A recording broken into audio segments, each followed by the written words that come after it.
सागर बंगल्याच्या दिशेने निघालेले मनोज जरांगे पुन्हा अंतरवाली सराटीत जमावबंदीमुळे सगळ्यांना मागे फिरण्याचं आवाहन। मुंबईला जाण्याबाबतचा निर्णय चर्चा करून घेणार, जरांगेंचं स्पष्टीकरण।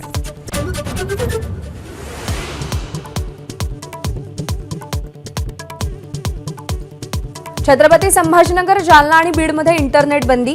संभाजीनगरच्या सगळ्या आगारातील एसटी सेवाही तात्पुरती बंद। कायदा सुव्यवस्थेचा प्रश्न निर्माण होऊ नये यासाठी गृह विभागाचा निर्णय।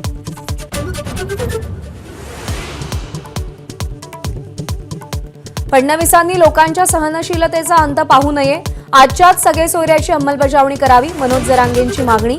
आज संध्याकाळी 5 वाजता भूमिका स्पष्ट करणार।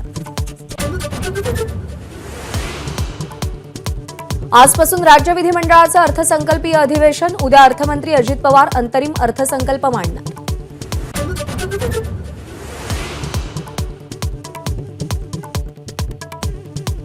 मनसेची आज मुंबईमध्ये लोकसभा आढावा बैठक। 9 मतदारसंघांचा राज ठाकरे आढावा घेणार।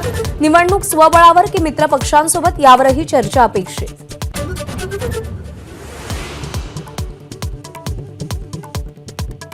विकास कामं वेगानं मार्गी लागावीत या उद्देशानं वेगळी भूमिका। राज्यातल्या जनतेला उद्देशून लिहिलेल्या पत्रात अजित पवारांचं स्पष्टीकरण। विकासाची ब्लू प्रिंट आणणार असल्याचीही ग्वाही।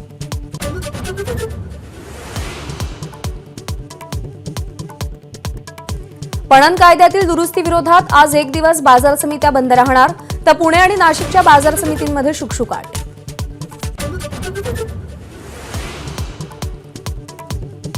निवासी डॉक्टरांचा संप अखेर मागे। सगळे डॉक्टर तात्काळ कामावर रुजू होणार। राज्य सरकारकडून 10,000 रुपये विद्यावेतन वाढवल्यानंतर संप मागे।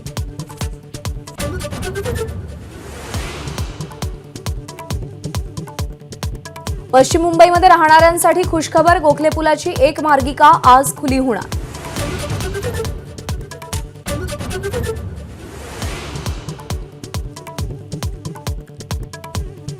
विदर्भाला ऑरेंज अलर्ट। नागपूर, वर्धा, भंडारा, गोंदिया आणि अमरावतीमध्ये वादळी वाऱ्यासह गारपिटीची शक्यता, तर काही ठिकाणी वीज कोसळण्याचाही अंदाज। एबीपी माझा, उघडा डोळे बघा नीट।